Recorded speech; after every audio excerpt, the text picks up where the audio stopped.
चौथे हिंदुस्तानी यानी मेजर विक्रम सिंह खटाना को खोजते हुए पाकिस्तानी सिपाही शायद थक गए थे। तभी एक सिपाही बोला, वो इधर कहीं लगता नहीं है, उसे चौकी में ही कहीं देखना होगा। क्या पता नजर चुराकर वो अंदर ही ना चला गया हो। हाँ, हो सकता है, एक दूसरे सिपाही ने कहा और सभी वापस लौट गए। लेकिन वापस लौटे वे पाकिस्तानी सिपाही नहीं जानते थे कि जिस चौथे हिंदुस्तानी की खोज में वे भटक रहे हैं वो न जमीन पर था और न ही आसमान में, बल्कि वो हजारों फुट गहरी खाई के बीच में लटका हुआ था, उस पतली लेकिन मजबूत स्टील रोप के सहारे जो अपने सिरे पर बंधे हुक की वजह से ऊपर मौजूद एक चट्टान से अटकी हुई थी। वो मन ही मन सोच रहा था, अगर सही समय पर इस स्टील रोप की मदद से खाई में लटकने का आइडिया ना आया होता तो मैं वहां पाकिस्तानी सिपाहियों की नजर में आ गया होता।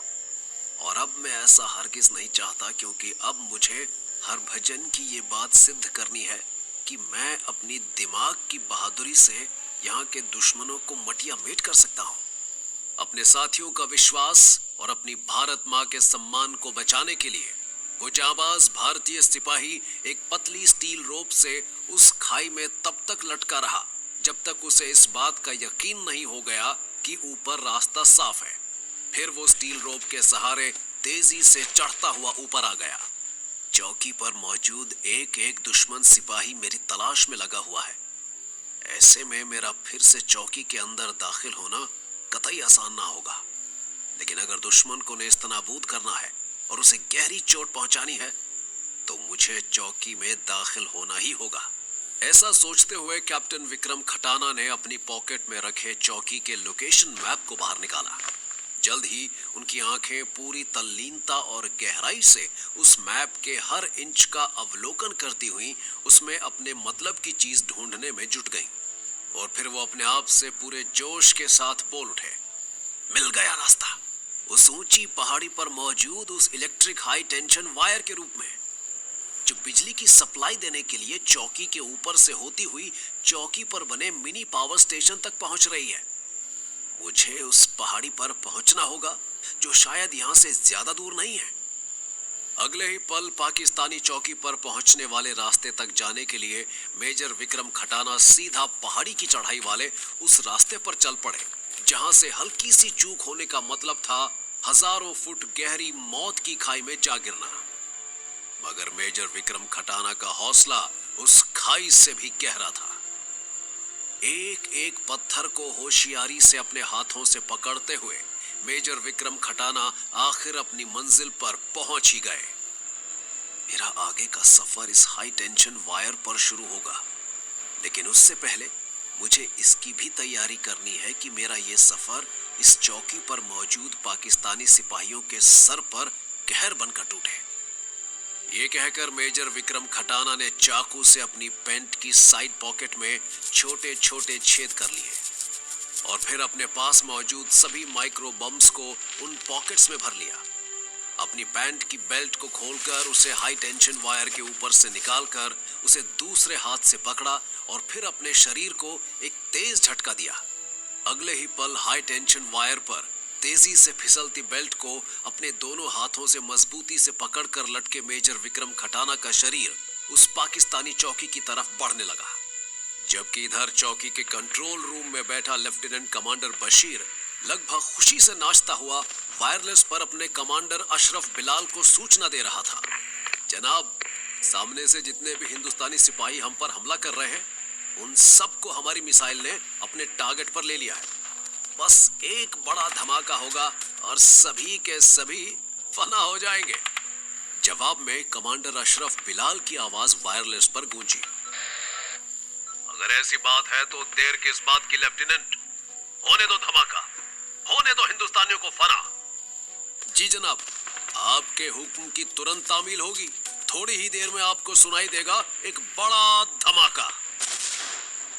तभी वहां हुए उस धमाके ने लेफ्टिनेंट कमांडर बशीर के शरीर के साथ साथ उसके हाथों से वायरलेस को भी दूर उछाल दिया। दूर जा गिरे उस वायरलेस से कमांडर अशरफ बिलाल की घबराई हुई आवाज गूंजने लगी। हेलो हेलो लेफ्टिनेंट, क्या हुआ? ये धमाका कैसे हुआ? Hello hello. धमाका एक नहीं दो नहीं बल्कि लगातार हो रहे थे और उन धमाकों से वो पाकिस्तानी चौकी तबाह हो रही थी और तबाह हो रहे थे उस चौकी पर मौजूद पाकिस्तानी सिपाही।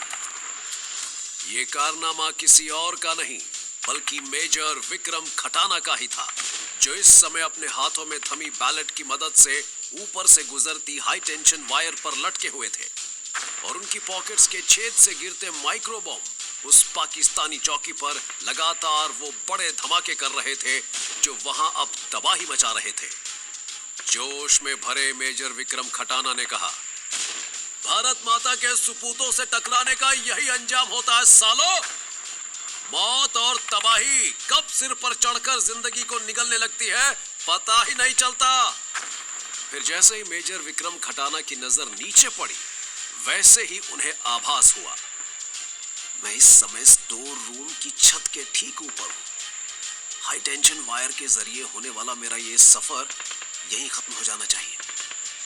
और फिर मेजर विक्रम खटाना ने तुरंत बेल्ट को अपने हाथों से छूट जाने दिया।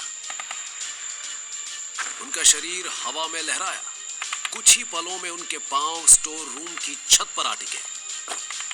इधर लाउडस्पीकर के माइक पर कमांडर अशरफ बिलाल जोर जोर से चीख रहा था, अरे ये धमाके कैसे हो रहे हैं? कौन कर रहा है? रोको इन धमाकों को। इन धमाकों को रोकने वाला कोई नहीं है अशरफ बिलाल। इस चौकी पर मौजूद तेरे सारे सिपाही या तो धमाकों की चपेट में आकर अल्लाह को प्यारे हो गए हैं या जान बचाकर भाग खड़े हुए हैं।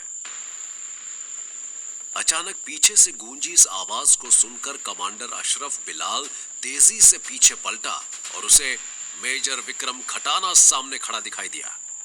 वो लगभग चीख पड़ा, कौन हो तुम?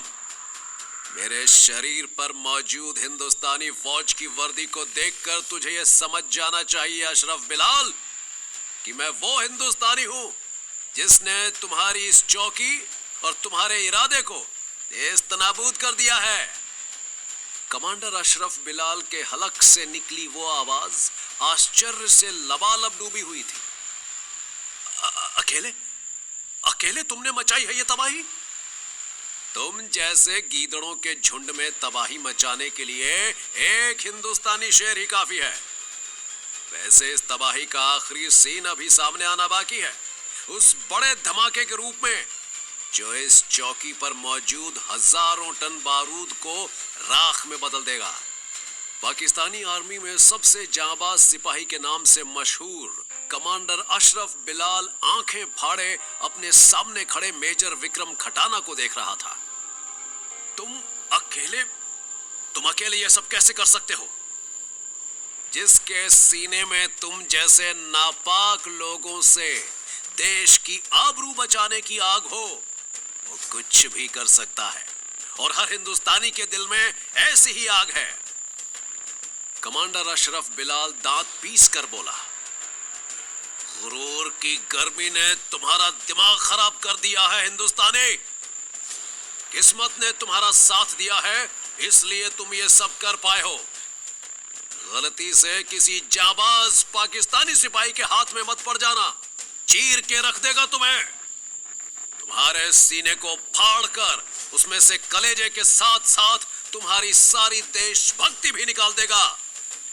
मेजर विक्रम खटाना ने जवाब दिया, तुम पाकिस्तान के किस जांबाज की बात कर रहे हो? किस पाकिस्तानी चूहे में है इतनी जांबाजी? कमांडर अशरफ बिलाल ने छाती ठोकी और कहा, ऐसा एक जांबाज तुम्हारे सामने खड़ा है। अगर शौक है तो आजमा कर देख लो अपनी ताकत और अपनी देशभक्ति। हमारे हिंदुस्तान में कहावत है, खिसियानी बिल्ली खंभा नोचे। ठीक इसी तरह तुम्हारी हार ने तुम्हें तिल मिला दिया है और तुम वाहियात बातें कर रहे हो। लेकिन फिर भी तुम्हें यह बताना बहुत आवश्यक है कि हिंदुस्तानी सिपाही वो चट्टान होता है जिससे टकराकर बड़े बड़े जांबाजों के इरादे चकनाचूर हो जाते हैं।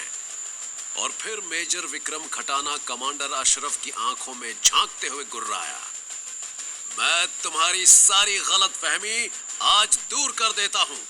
आओ।